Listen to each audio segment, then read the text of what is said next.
a classic from Ohio State and Notre Dame, kind of what we expected. It was a very physical game, and I was excited to see the end of that one. Kyle McCord coming through with that last drive there at the end.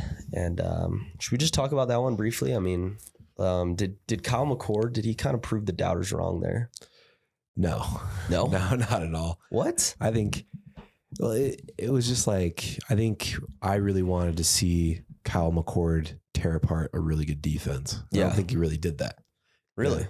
I think like he made plays when he had to, but it wasn't that high scoring game that I wanted to see from Ohio State. Yeah. Because, I know CJ Stroud didn't do it last year, but that's what CJ Stroud is known for. It was like, for putting those points up against the big teams. Yeah. It was like, what, 1916 was the finish? What was it? It was the Notre Dame game was 17-14. 17-14. Yeah. So pretty low scoring game. Didn't really tear apart the defense, but I think that it's more credit to like, hey, these are two like pretty legit teams. Because I think if you're Notre Dame, you shouldn't be too disappointed with that loss, and I think you still have a lot to play for. Yeah. No, it's an interesting game. Ohio State obviously takes it because they really needed to be tested. Yeah, and they finally got tested, played really well. But for Notre Dame, it just makes you wonder if they're out of the playoff since they don't have the conference championship game. Like, I know it's a top 10 loss, but we've seen 11-1 Notre Dame get left out before, so. Just means they got to play perfect the rest of the way, and that's going to be something to watch out for. I don't think they're necessarily out of it personally. I think if they run the table, they'll have plenty of wins under their belt, including USC. Who else do they play? They got Duke this week. This week. That'll be game day, so that'll be another big one as Duke looks to be a pretty good team to add to the resume, but also USC down the road. And speaking of that, USC, it's starting to get scary with some tougher matchups coming up from them because their offense and their defense didn't play as well as they need to be playing if they're gonna continue to win in conference. Yeah, and I think that's probably just my concern though with Notre Dame is that they got all these great opponents coming down the line. It's like going perfect through that is gonna be a tough ask. Yeah, especially starting with Duke this weekend and then USC later on. But for the most part, I guess you can say that Notre Dame's still in it. I just think that losing to Ohio State this early kind of eliminates you because just being perfect throughout the rest of the season can be tough. Yeah. Yeah. What do you think about that last play? I mean, those last two plays. I know that there was 10 players on the field for both those plays. I didn't notice it watching it live. Yeah. It was something I saw after the game when everyone was freaking out about it, making posts. The fact that they got to stop with 10 players on the field is pretty impressive in itself. But the second one, it was always going to be a tough ask. I think the thing that Kyle McCord needs to be credited for is that throw. Yeah. Was that fourth down? I think it might have been fourth down when he made that throw to make Buka. Yeah. To get him to the 2-yard line. Mm-hmm.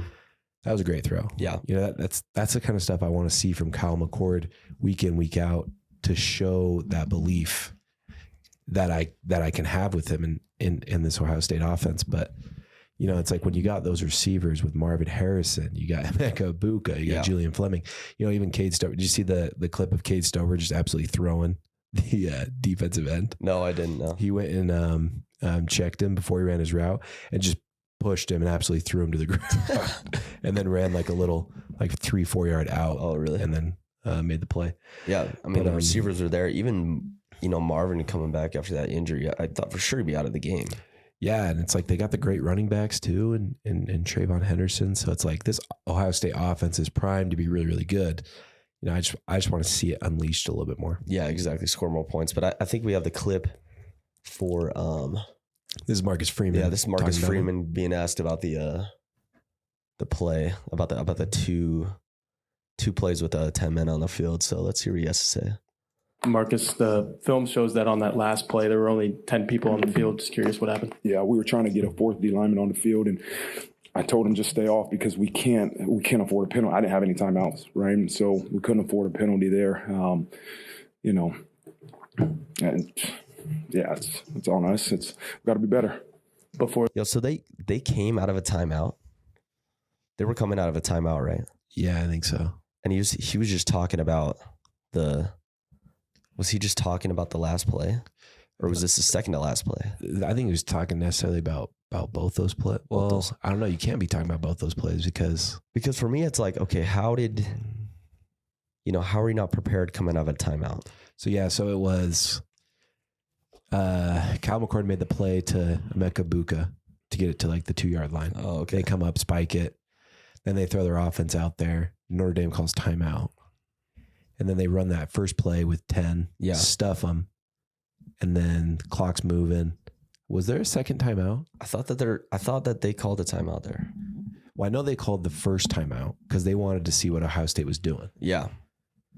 Unless like it was Ohio State spiked, then the timeout came, or then they ran the play, and then the second time they called timeout. Yeah. It was just a scramble, and obviously, Notre Dame paid because that was probably the biggest play or 2 plays, of their entire career or of the season. And something I want to like. Obviously, you don't think about this with the play happening, but I wonder if he should have just told somebody to jump off sides, take the half the distance to the goal. Yeah, not an automatic first down, but then at least it gives you a chance to get set. But obviously, there's just no way you would think about that in the time. Yeah. But it would be interesting to. Well, then they would get a free play, right?